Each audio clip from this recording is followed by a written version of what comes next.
There's a number that doesn't make headlines. It doesn't trend on social media. Most investors scroll right past it without a second thought. That number is $91. Not the price of silver itself, but the performance trajectory of the companies that pull it from the ground. The miners, the producers, the entities that amplify silver's moves in ways most people fundamentally misunderstand. Right now, silver mining equities are climbing toward levels that historically precede in significant market recalibrations. Not because of hype, not because of promotional campaigns, but because of something far more dangerous.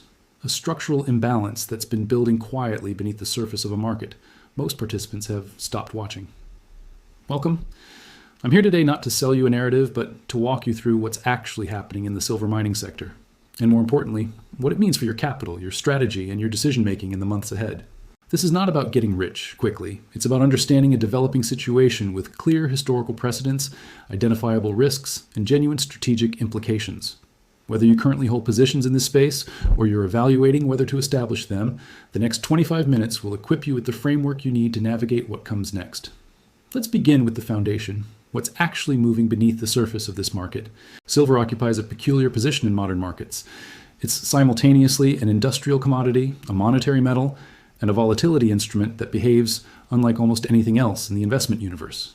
The miners, the companies that extract, process, and sell silver, function as leveraged expressions of silver's price movement. When silver moves up by 10%, mining equities might move 20, 30, or even 40%. This leverage works both directions, which is precisely why this sector punishes the unprepared so brutally. But here's what matters right now. We're witnessing a convergence of supply constraints, industrial demand acceleration, and monetary conditions that create the precise environment where mining equities historically outperform dramatically. Let's break this down without the technical obscurity. First, supply. Silver mining is not like turning on a faucet. New mines take years to develop, existing mines are aging. Ore grades, the concentration of silver in the rock being extracted, have been declining across the industry for over a decade. This isn't speculation. This is geological reality confirmed by company reports, industry analyses, and production data. When an industry faces declining ore grades, it means more rock must be moved to produce the same amount of metal. More rock means higher costs, higher energy consumption, more labor, more equipment wear.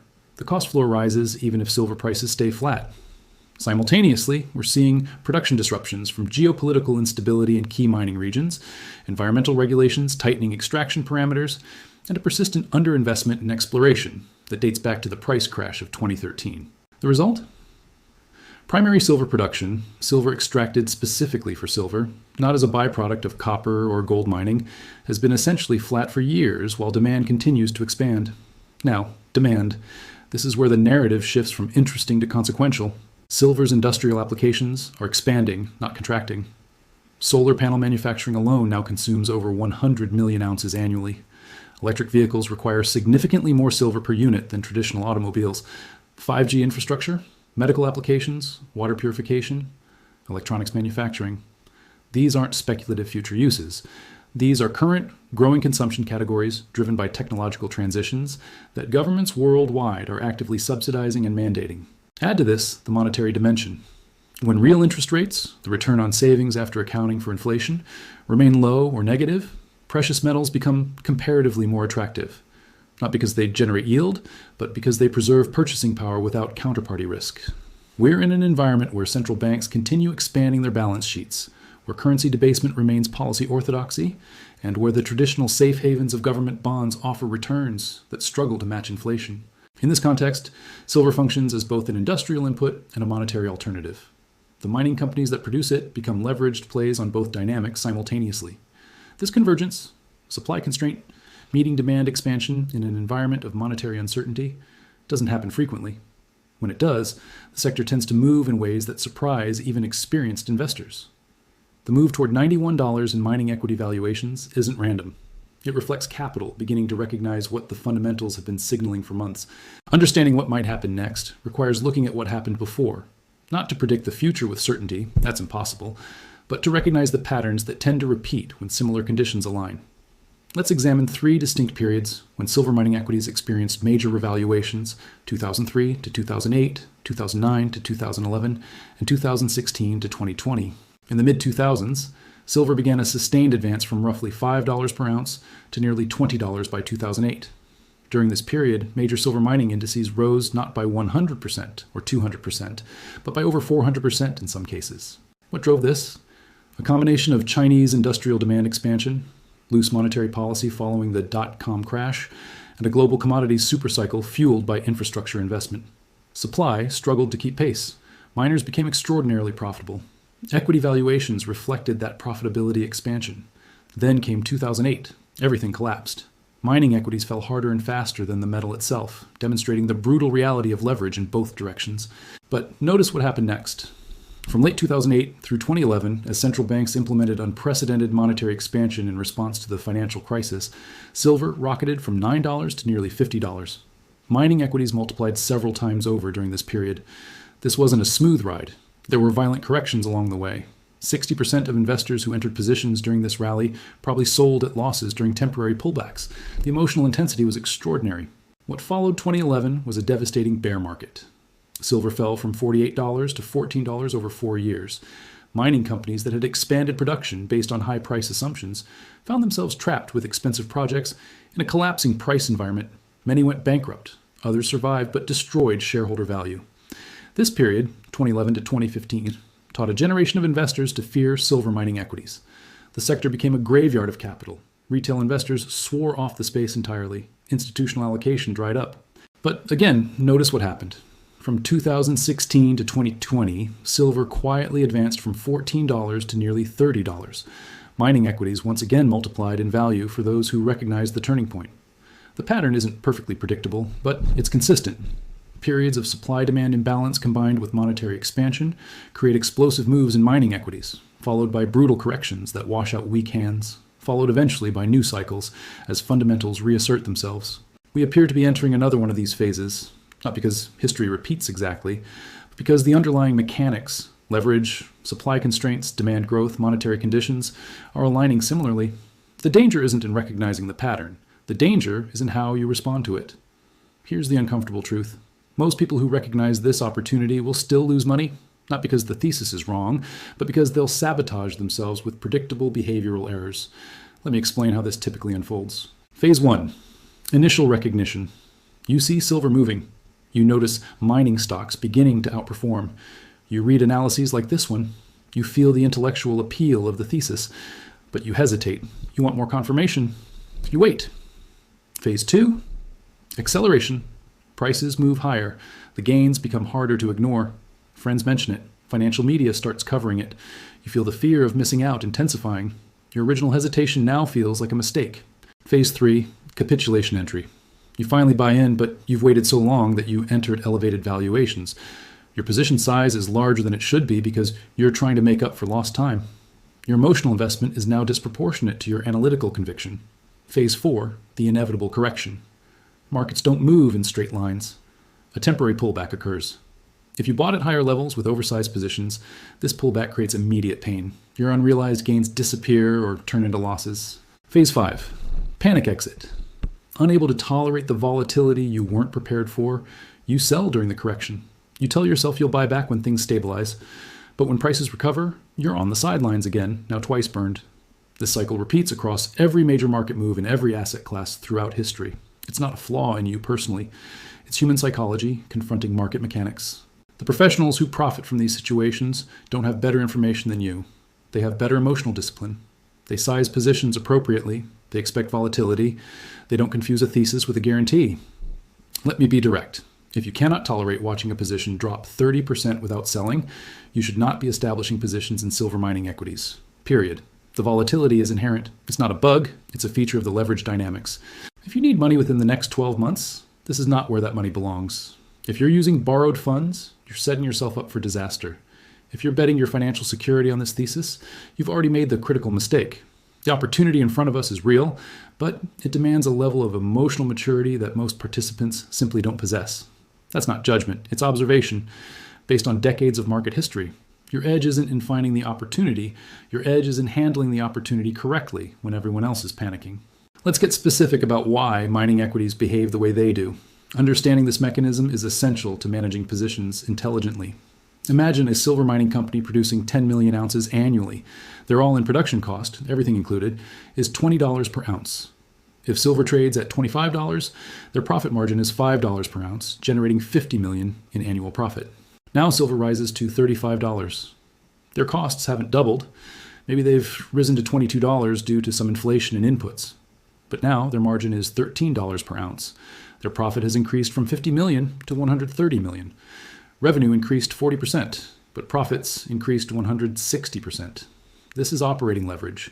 Fixed costs get spread across higher revenue, amplifying profitability disproportionately. Now, multiply that profit expansion by typical market valuation multiples. If investors are willing to pay a 15 times multiple on earnings, the company's market value could theoretically increase by several 100% from a 40% move in silver. This is why mining equities can move 3, 4, or 5 times the percentage move of the underlying metal. It's mathematical, not magical. But, and this is critical, the leverage works identically in reverse. If silver falls from $35 back to $25, the company's profit collapses from $130 million back to $50 million or worse. The equity value follows. Investors who bought at inflated valuations during the peak face devastating losses. This amplification effect creates extraordinary opportunity for disciplined participants and extraordinary risk for emotional ones. Additionally, there's a secondary effect most investors overlook: project optionality. Mining companies often own deposits that aren't economical to develop at lower silver prices. As prices rise, these projects become viable. The company's asset base effectively expands without them doing anything except waiting for price appreciation. This optionality doesn't show up clearly in traditional valuation metrics until it's activated. When it is, it can represent substantial hidden value that suddenly becomes recognized by the market. Understanding these mechanics allows you to evaluate companies not just on current production, but on their potential production profile in higher price environments. The best positioned companies aren't necessarily the largest producers today. They're the ones with the greatest operational leverage and the most valuable optionality waiting to be unlocked. If you currently hold positions in silver miners, you're sitting with unrealized gains in many cases. The question isn't whether to feel good about that, it's what to do next. First principle, preserve capital. Your primary obligation is not to maximize gains, but to avoid giving back what you've already captured. This means thinking defensively even as you maintain offensive exposure. Consider implementing a scaling strategy. If positions have appreciated significantly, reduce a portion, perhaps 20 to 30%, to lock in profits. This isn't abandoning the thesis. It's creating dry powder and reducing emotional exposure to volatility. The capital you remove can sit in stable positions, ready to be redeployed if corrections create better entry points. If the rally continues without you fully participating, you still have substantial remaining exposure. If corrections occur, you have capital available without needing to sell at unfavorable moments. Second, evaluate your position concentration. If silver miners have grown to represent an uncomfortable percentage of your portfolio through appreciation, that's a warning sign. Rebalance not because the outlook has changed, but because risk management demands it. No single sector, no matter how compelling the thesis, should dominate your capital allocation. The best thesis in the world still contains risks you cannot fully anticipate. Diversification isn't admission of doubt, it's acknowledgement of uncertainty. Third, distinguish between your core holdings and your speculative positions. Not all miners are equal. Some are established producers with strong balance sheets, proven management, and diversified operations. Others are exploration companies, development stage projects, or high-risk jurisdictional plays. Your core holdings should represent companies you'd be comfortable holding through significant volatility. Your speculative positions should be sized small enough that their complete loss wouldn't materially damage your financial position. If volatility increases and you need to reduce exposure, sell the speculative positions first. Preserve your core holdings as long as the fundamental thesis remains intact. Fourth, monitor your emotional state honestly. If you're checking prices multiple times daily, if you're experiencing anxiety about positions, if your decision-making is becoming reactive rather than strategic, these are signs you're overexposed regardless of what the spreadsheet says. The correct position size isn't the one that maximizes theoretical returns. It's the one that allows you to sleep soundly and think clearly. Finally, prepare mentally for volatility. We're likely entering a period of increased price swings in both directions. Establish rules in advance. At what level will you add to positions? At what level will you reduce? What external events would invalidate the thesis entirely? Write these rules down. When emotion spikes during violent moves, you'll have a rational framework to reference rather than making decisions based on fear or greed in the moment. Your goal as an existing holder isn't to capture every dollar of potential upside. It's to navigate this period in a way that compounds wealth over time while avoiding catastrophic errors. If you're evaluating whether to establish positions in silver miners, you face a different set of considerations. The thesis may be sound, but timing and execution determine outcomes. Let me be direct. Chasing prices that have already moved substantially is the classic retail investor mistake. If mining equities have already appreciated 50, 70, or 100%, entering with large positions at current levels maximizes your risk and minimizes your margin of safety. That doesn't mean the opportunity has passed. It means your approach must be calibrated to current conditions, rather than idealized entry points that no longer exist. Strategy. 1. Scaling entry with predefined increments. Rather than establishing your full intended position immediately, build it across multiple purchases over weeks or months. This averages your entry price and reduces the risk of buying at a temporary peak. Decide in advance what percentage you'll deploy at current levels, what percentage you'll reserve for potential pullbacks, and at what price levels you'd accelerate or pause deployment. Strategy 2. Focus on quality over speculation. In rising markets, even marginal companies appreciate. But when corrections come, the weak players get destroyed while the strong survivors consolidate market share. Your edge comes from identifying companies with sustainable advantages: low-cost production, strong balance sheets, proven management, favorable jurisdiction, and operational excellence. These companies might not offer the most explosive short-term gains, but they offer the best risk-adjusted returns over complete market cycles. Strategy 3. Size positions for volatility. If you're entering a sector known for 50% swings, position sizing must reflect that reality. A position that seems reasonable when you establish it becomes psychologically unbearable when it drops 30% in a week. A useful framework: size positions such that a 50% decline would be financially painful but not catastrophic, and emotionally uncomfortable but not panic-inducing. For most investors, this means single-digit percentage allocations to individual positions and low double-digit allocations to the sector overall. Strategy 4. Maintain capital reserves. Don't deploy everything immediately, even if you're building positions gradually. Keep substantial reserves in stable assets. This serves two purposes. It provides psychological comfort during volatility, and it ensures you have capital available if exceptional opportunities emerge during corrections. The biggest gains often come not from the initial entry, but from aggressive buying during moments of maximum pessimism when others are selling in panic. Strategy 5. Separate your learning curve from your capital deployment. If you're relatively new to this sector, keep initial positions small while you develop understanding. Study company reports, learn to evaluate reserve quality, jurisdictional risk, management track records, and operational metrics. Your early positions should function as tuition. They'll teach you lessons through real exposure that reading alone cannot provide. But keep the tuition cost manageable. For potential entrants, the fundamental question isn't whether the thesis is correct. It's whether you can execute effectively, given your current knowledge, emotional discipline, and capital availability. An excellent thesis executed poorly produces worse outcomes than a mediocre thesis executed well.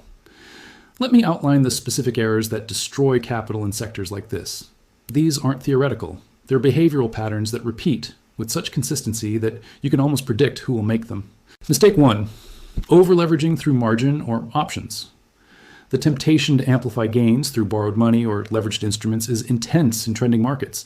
This is financial suicide in volatile sectors. A 30% pullback in an equity you own is painful. A 30% pullback in an equity you bought with borrowed money can trigger margin calls that force liquidation at the worst possible moment. Never, under any circumstances, use significant leverage in silver mining positions. The inherent leverage of the equities themselves is more than sufficient. Mistake 2. Emotional trading based on short-term price action. Watching daily price movements and making buy or sell decisions based on single-day or single-week performance is the hallmark of retail investors who consistently underperform. Markets move in both directions constantly. Noise dominates signal over short time frames. If your holding period horizon is measured in days or weeks, you're not investing, you're gambling on randomness. Mistake 3. Falling for promotional narratives. This sector attracts promoters, newsletter writers, and social media personalities who profit from attention and affiliate relationships rather than investment performance. They'll tell you about tiny exploration companies with world-changing deposits. They'll promise 10 times returns in months. Some of these opportunities occasionally work out. Most destroy capital. The issue isn't that exploration companies can't succeed. It's that your ability to distinguish the legitimate ones from the fraudulent ones is far more limited than you believe. Mistake 4. Ignoring jurisdiction and political risk. Not all mining operations are created equal. A mine in a stable jurisdiction with clear property rights and reasonable taxation is fundamentally different from one in a country with a history of nationalization, corruption, or political instability. Higher jurisdictional risk might offer higher potential returns, but it comes with the very real possibility of total loss through government action. Most investors systematically underweight this risk until it materializes. Mistake 5. Confusing volatility with validation. When positions move dramatically in your favor, it feels like a confirmation that your analysis was brilliant. When they move against you, it feels like evidence you were wrong. Neither interpretation is correct. Volatility is inherent to the asset class. Price movements over days, weeks, or even months tell you almost nothing about whether your thesis will ultimately prove correct. Maintaining perspective during both rises and falls is essential. Mistake 6. Neglecting tax implications. Frequent trading in volatile positions can generate substantial short-term capital gains, taxed at higher rates than long-term holdings. The tax consequences of your trading behavior can easily eliminate a significant portion of your gains. Before executing trades, understand the tax implications. In some cases, holding through volatility is financially superior to selling and repurchasing, even if you could theoretically improve your average cost. Mistake 7. Allowing positions to dominate your mental space. If you find yourself constantly thinking about positions, losing sleep over price movements, or experiencing relationship stress due to investment anxiety, you're overexposed regardless of what the numbers say. Your investment portfolio should serve your life, not dominate it. If it's become a source of chronic stress, reduce exposure until you regain perspective. These mistakes aren't signs of character defects. They're natural human responses to uncertainty and volatility. But natural doesn't mean optimal. Your awareness of these patterns is your first line of defense against them. Silver mining equities don't exist in isolation. They're part of a broader investment landscape, shaped by monetary policy, geopolitical tensions, technological transitions, and macroeconomic cycles. Understanding how this sector fits into your overall portfolio strategy is as important as understanding the sector itself. First, consider correlation dynamics. Precious metals and their miners tend to perform differently than traditional equities during certain market conditions. When confidence in fiat currencies declines, when real yields turn negative, when geopolitical uncertainty rises, these are environments where precious metals historically outperform. This makes them potentially valuable diversification tools, not because they always go up, but because they sometimes go up when other assets are declining. However, and this is critical, correlation is not static. During extreme liquidity crises like 2008, everything became correlated as investors sold whatever they could to raise cash. Precious metals fell alongside stocks. The diversification benefit temporarily disappeared precisely when it was needed most. Don't treat precious metals exposure as guaranteed insurance. Treat it as probabilistic diversification that works most of the time, but not always. Second, think about position sizing in context of your complete financial picture. If you have significant exposure to real estate, traditional equities, and bonds, a mid-single-digit allocation to precious metals and miners might represent appropriate diversification. If you have concentrated exposure in other commodities or emerging market assets that already correlate with inflationary environments, adding substantial precious metals exposure might increase rather than decrease your overall portfolio risk. Third, consider your time horizon and liquidity needs. This sector rewards patient capital and punishes forced sellers. If you might need to access this capital within 12 to 24 months, the volatility risk outweighs the potential reward regardless of how compelling the thesis appears. Your allocation to any volatile sector should be constrained by your liquidity requirements, not expanded by your enthusiasm for the investment case. Fourth, evaluate this opportunity against alternatives. Yes, silver miners might offer substantial upside, but so might other asymmetric opportunities in different sectors. The relevant question isn't whether this opportunity is good in absolute terms, it's whether it represents your best use of marginal capital given your existing exposures and expertise. You don't need to participate in every opportunity.